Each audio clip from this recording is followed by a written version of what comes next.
How's it going, guys? We're back out here. We've been working out here probably for an hour and a half already. I gave this a quick sand, except for the top up here. Then I came back and I'm fully detailed it here. I'm not painting over this. This is going to get a coat of epoxy, thin down, and then we're painting over it. And that'll make it one uniform color. And if I broke through anywhere, most of the places, 99% of the places so far I broke through, I've hit epoxy. But there is one or two areas where I see metal. And it's mostly like down over here, you can see the shine is. Yeah, what happened was this was all done in mint. And then every time I blew more stuff on the door, I got more and more in there.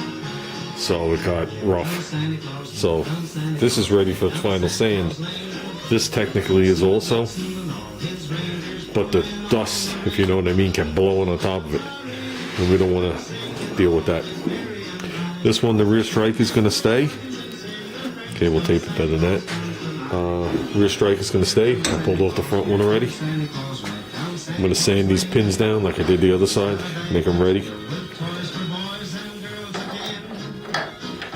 And that's it. Let's keep working. We'll try for the weekend for color in here. And we do it again. I wish I could take the plastic off to give you guys the full effect here. Yes, it's only laying on there, but I want to see what I've accomplished, what my goal was, and I can't see it.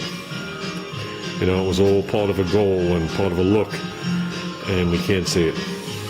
So now you can see why I paid attention to here.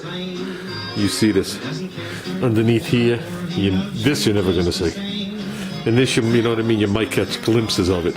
But underneath here, you barely see, even though it's done nice. Inside this thing, no.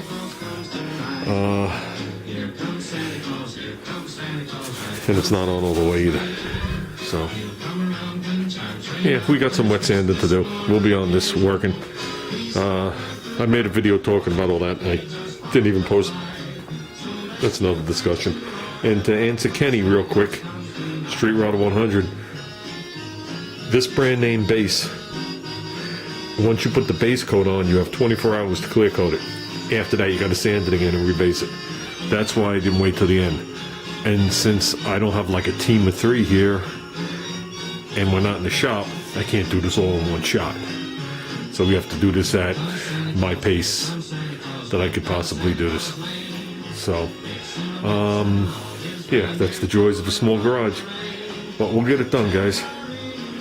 I went today to look at Junior's Christmas present. No hints.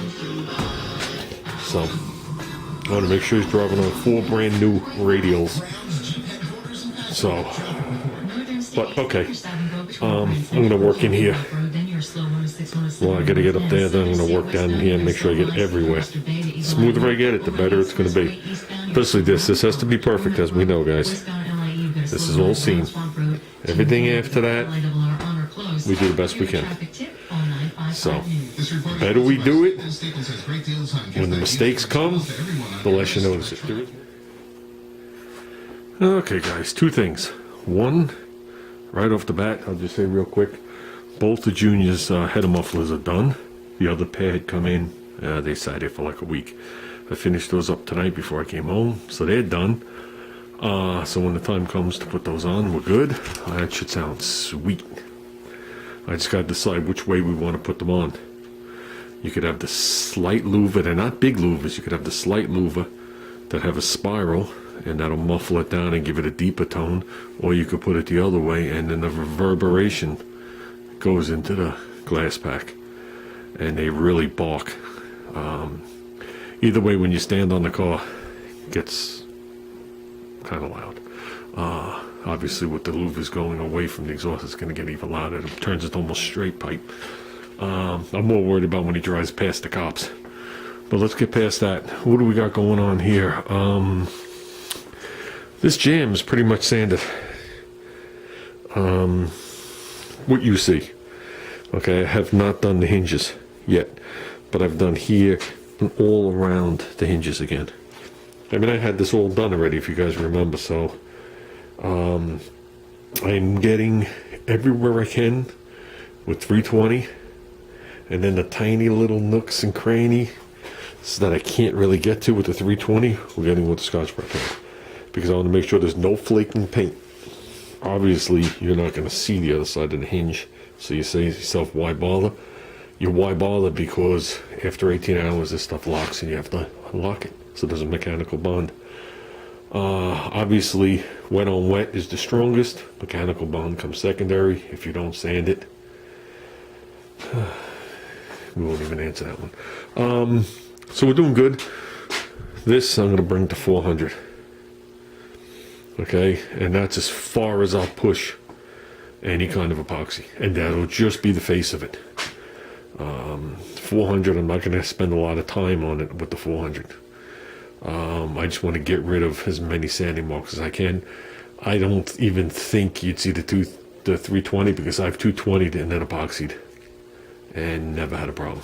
You just don't go too far and the epoxy will fall off. It's amazing, I can't get the epoxy off my camera or anywhere else it's landed. That's what's on the floor that won't come off yet. So with that said, we got to come back out here. We got to finish up these two hinges, the pillar, obviously the back sides of the door, in the door itself has to be done, and the doors have to be prepped. This is going to take a couple days. So it's going pretty quick though. Like all this will be quick. It's just late. I've had enough for today. I would have blown this out back here. So, with that said, message to Ruben. Me and Ruben, and when Steve was with us at Lake Compounds, we had a list of things we were all looking for. And one of the things we were looking for, meaning me and Junior, but Steve and Ruben were looking with me, was a mechanical tack, another mechanical tack. I have a mechanical tack in my car, which means it runs by a cable. Junior was looking at mechanical tacks. They're pretty steep in price. Out of all the compounds, we found one. There might have been more, but we only found one. It was in a box with crap stacked on top of it. Had a very short cable for like a small block Chevy. It was beat. The bracket was beat. The cable was beat. The guy wanted $1.50 for it. I was like, yeah, no way. And that was it. That was all we spotted. I just got off the phone with the guy a few minutes ago, and I wound up buying a pair of them. He only wanted to sell the pair. A pair of Moroso 10,000 RPM mechanical tacks, similar to mine but different. These, if I'm looking at them right, have a black face. Mine have a chrome or stainless steel face. Still telltale. Still anything under 1,000, they don't move. That's what real racing's about. And one of them has a gold bracket on it that's really nice with the word Moroso on it. We have a brand new gold bracket with Moroso on it, but it's for the big attack. This is the standard size big tack. They make like a 5-inch job, like a monster tack looking size one. I have a brand new one of those still in the plastic. I can never find a tack to fit. So we landed both the tacks with the bracket, and he's going to drop them off here at my house for $100. So I said to Junior, that's a good deal. I said, I'll give you one tack and I'll keep one for myself as a spare. Just wrap it up and put it to the side. They're getting harder to get for a realistic price. You can get them, but it's harder to get them at a realistic price. And mine says Moroso on it, but if you look in the bottom, just under the edge, just where you're not supposed to see, it says Motorola Jones. And that's the good shit. So Moroso just put their name on it. With that said, guys, that's it. I'm calling it. We will be out here the rest of the week. Rain or shine, we are going to be painting these jams. So we will stick with the Harbor Freight gun on the jams. I just saw my DeVilbiss gun shake. But, hello, Mr. DeVilbiss. The DeVilbiss gun is coming out for the remainder of this job. For the big stuff. There's no way I'm putting it with a Harbor Freight gun again. Fan just is not big enough. Okay, I think my gun's happy now. So, with that said, I was going to show you guys what it looks like one of Tom Noble's things in here. But on the base and clear, I pulled these out, and there's just enough buildup in there. Now I could push them in, but I'd rather push them in with a little bit of lubricant on them. Okay? And I don't want to do any kind of lubricant on that because we will be resanding and clearing over there. So I did lay just a head on there and hold it there. It looks nice. It looks good with those things on there. Thanks, Tom. Okay, guys, I'm out of here. It's time to hit the road.